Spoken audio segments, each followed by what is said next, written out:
প্রিয় উপস্থিতি, মানুষ বড়ই দুর্বল।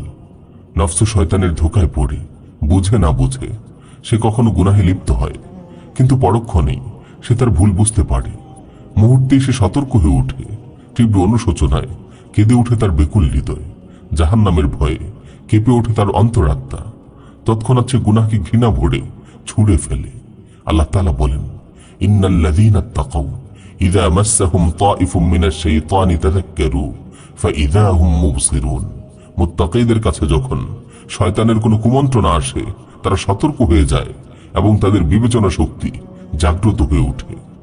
গুনাহে লিপ্ত হওয়ার পর বান্দা যখন নিজের ভুল বুঝতে পারে এবং আল্লাহর কাছে খালিস দিলে তাওবা করে, আল্লাহ তাআলা তার তাওবাকে কবুল করেন। আল্লাহ তাআলা বলেন, ফামান তাবা মিন বাদি যুলমি ওয়া আসলাহা ফাইন্নাল্লাহা ইয়াতুবু আলাইহি ইন্নাল্লাহা গফুরুর রহিম। কেউ যদি অন্যায় করার পর তাওবা করে আর সৎ কাজ করে, তাহলে আল্লাহ তাআলা তাকে নিশ্চয়ই ক্ষমা করে দিবেন। আল্লাহ তো ক্ষমাশীল দয়ালু।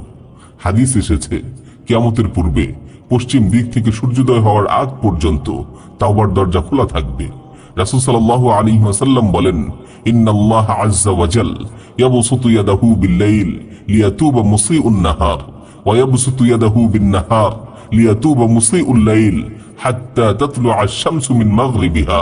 রাতে আল্লাহ তাআলা নিজ দয়ার হাত প্রসারিত করেন যেন দিবসের অপরাধীরা তার নিকট তাওবা করে, এমনি ভাবে দিনে তিনি করুণার হাত প্রসারিত করেন যেন রাতের অপরাধীরা তাওবা করে নেয়। তাওবা কবুলের এই ধারাবাহিকতা চলতে থাকবে যতক্ষণ না পশ্চিম দিক থেকে সূর্যোদয় ঘটে।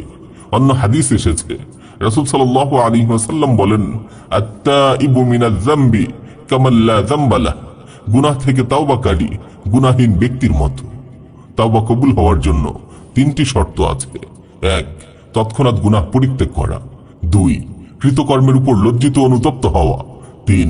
ভবিষ্যতে পুনরায় গুনাহে লিপ্ত না হওয়ার স্থির সিদ্ধান্ত গ্রহণ করা। কোনো বান্দা যদি এই তিনটি শর্ত পূরণ করে, তবে আল্লাহ তাআলা তার তাওবা অবশ্যই কবুল করবেন। গুনাহগার মুমিন যখন আল্লাহর কাছে খালিস দিলে তাওবা করে, আল্লাহ তাআলা অনেক খুশি হন। তিনি তাওবাকারী বান্দাদের অনেক বেশি ভালোবাসেন।